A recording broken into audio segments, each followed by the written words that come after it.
Well, hey guys, Jonathan Doyle with you with today's little bit of encouragement and inspiration just for you. Today I want to share with you a quote from one of my absolute favorite thinkers and psychologists, Alfred Adler. I was in Nashville sort of pre-COVID and I was doing some speaking there, and each day I got a chance to go out for a run and I was listening to a really good book that was trying to take Adler's, philosophy of reality and make it accessible. I got a lot out of it, and it sort of led me down a path to learning more about Adler and what he has to offer. So let's jump into today's quote because I think it goes to the heart of reality. I think we can all relate to it. Let's do it. Overcoming difficulties leads to courage, self-respect, and knowing yourself.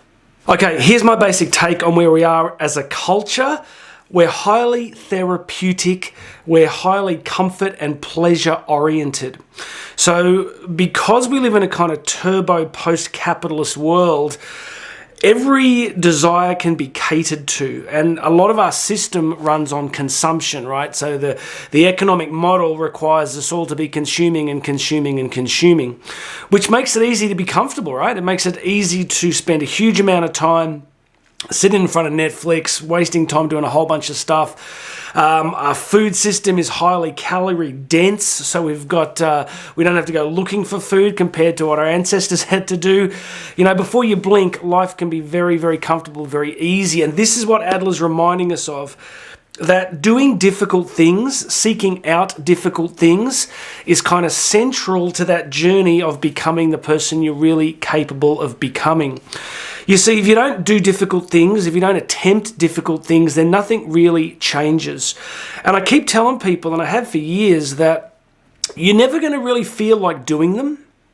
Most of the time when we're faced with something difficult, we don't want to do it. Our bodies and our minds have evolved for comfort and safety, so we don't tend to go looking for things that are difficult. So over the years, as many of you know, I've been kind of obsessed with, ultra marathon running.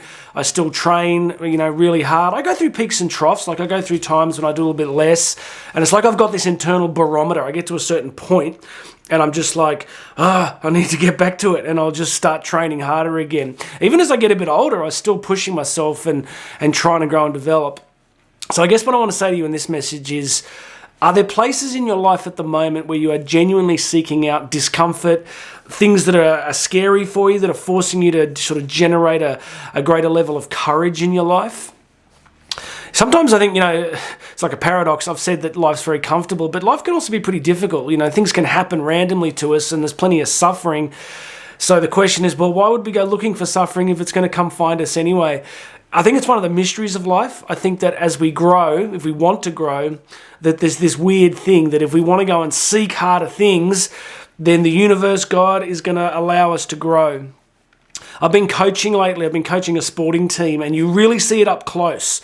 You see this diverse group of people who have got a common interest, but then you see this whole bunch of different approaches to the training, to the effort required to do really well. So it's a weird mix of our personalities, our backgrounds, our histories, but there are things that you can control, right? There really are.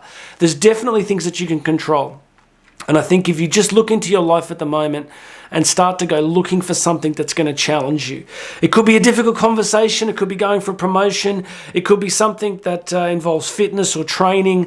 But when you do these hard things, you grow. Every time I've done an ultra marathon or every time I've done some crazy bike event or pushed myself in some significant way, the payoff afterwards is quite extraordinary. You change. You become a slightly different person. And that's why I like why Adler talks about self-respect, right?